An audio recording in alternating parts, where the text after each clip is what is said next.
mind yet. And so you get something that sort of reads generally the way you feel like a manga should, but the characters are stiff, they can't really handle angles properly, the designs are kind of derivative, they don't have the real originality.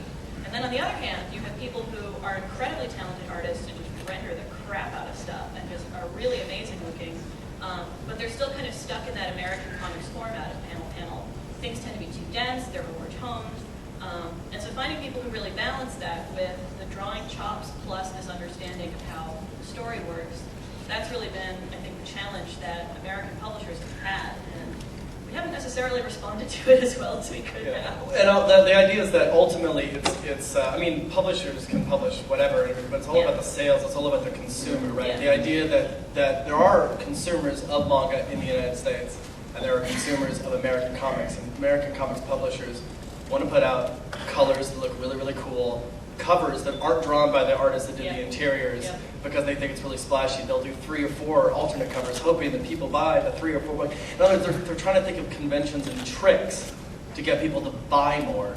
Whereas, oftentimes mangas put out there a lot of material for relatively little money, and I mean, it just also there's a market difference between the two as well. Yeah. We're talking about the foundation. What's the next question? I think we've talked that one to death. Oh, God. Well, unfortunately, this next one kind of stems from that also. Why do you think only a few OEL titles find success? And do you think it has to do with the prejudice of the American public, or do the creators just fail to connect with the general audience? I think it's exactly what I was saying, is that there have really only been a few people who have managed that perfect fusion. And the best example is Svetlana Chmakova, the Dramacon author. She's not selling Fruits Basket numbers, but she's clearly one of the most successful artists working in the U.S. today in the manga style. And Dramacon is a series where she's learning her stuff, and the difference between Volume 1 and Volume 3 is pretty distinct. And then moving on to her second series, Night School, you again kind of see her make a jump in terms of her style.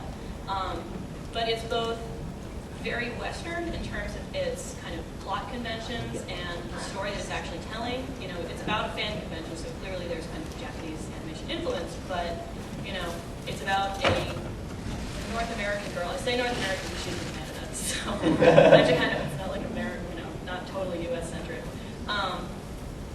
It's a Caucasian character. It's a multicultural cast.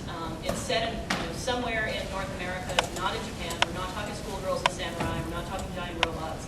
This is something that is very much grounded in a Western tradition of storytelling, yet it's using these manga storytelling conventions in order to kind of convey that. And I think that it's really, I feel like there's still some kind of doubters out there who are like, oh my God, it's not as interesting.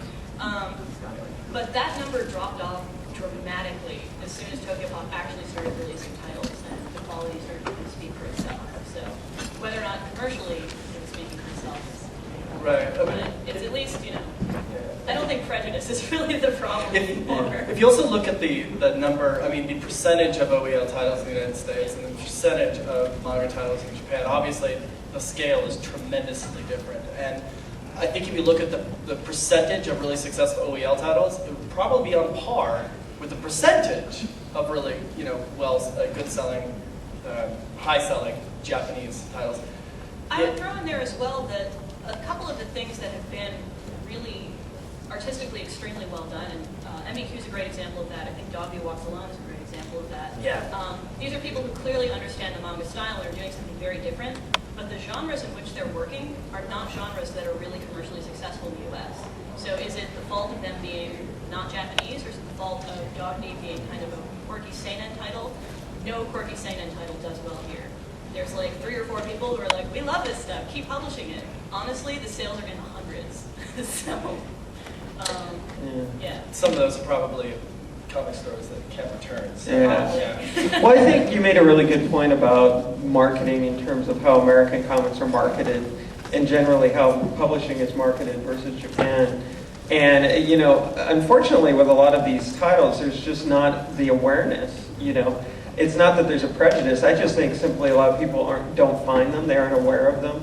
The super successful mangas that have sold really well either have some kind of anime component, or there's been some kind of marketing or branding that's been able to happen. And a lot of the publishers, have been able to launch titles, but not with enough marketing dollars to really create an awareness. But again, I think when it comes right down to it, I mean, if it's good, people will discover it. And I think DramaCon is actually a really good point. I mean, DramaCon isn't something that I, as a consumer, would normally have picked up and read, but because it was a Tokyo Pop, I actually read it, and it's great.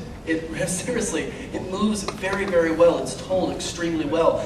But if you look at basically this product that is a book about that big, about 200 pages, black and white, on paper, on the shelves in the graphic novel sections of the bookstore, you go, well, obviously, just anything that's in there is going to be have kind of a troubled life just because of the nature of it.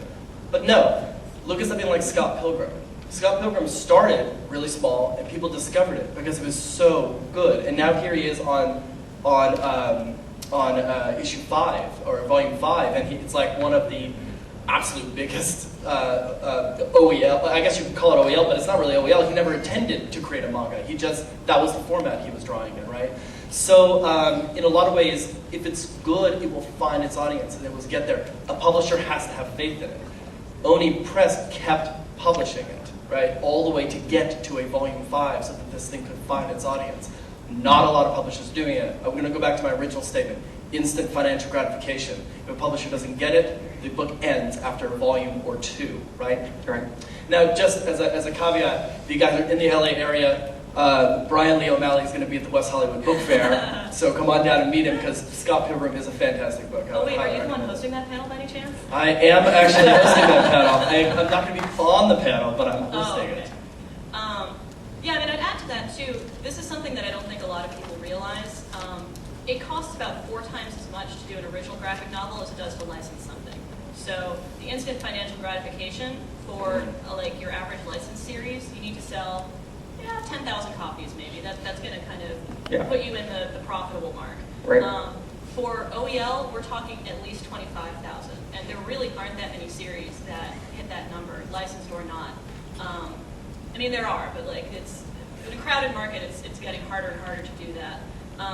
And so we're not just talking like huge profitability. We're talking, does it lose money for the company? Yeah. And that's a really tough balance to find. Is do you want to have faith, or do you want to keep throwing money down the drain? Yeah, you need to have a lot of capital to begin with. Yeah. And you have to have faith in the fact that you're publishing something that's good. I think a lot of publishers, we were just talking about this earlier, to have the spaghetti on the wall mentality, where they make a little bit of everything, hoping something, and then once something hits, then that's the one they're going to go for. But I'd be specific about Tokyo Pop being a prime example of that. I think that we were working under a very broad editorial policy. I don't think that there was a huge kind of internal sense of what our line wanted to be and what it should look like. And I think we did a lot of things that were ambitious and unusual and not necessarily very successful. So,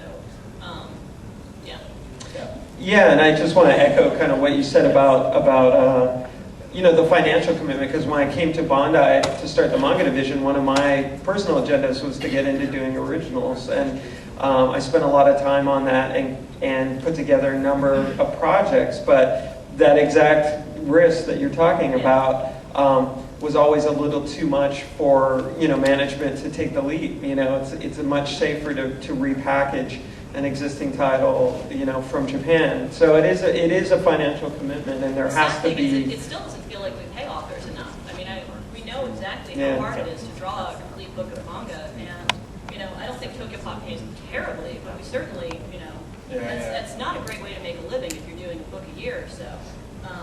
But at the same time, it's hard to kind of justify paying more when the success hasn't quite been there yet. Exactly. So, question 3. That was a really depressing answer.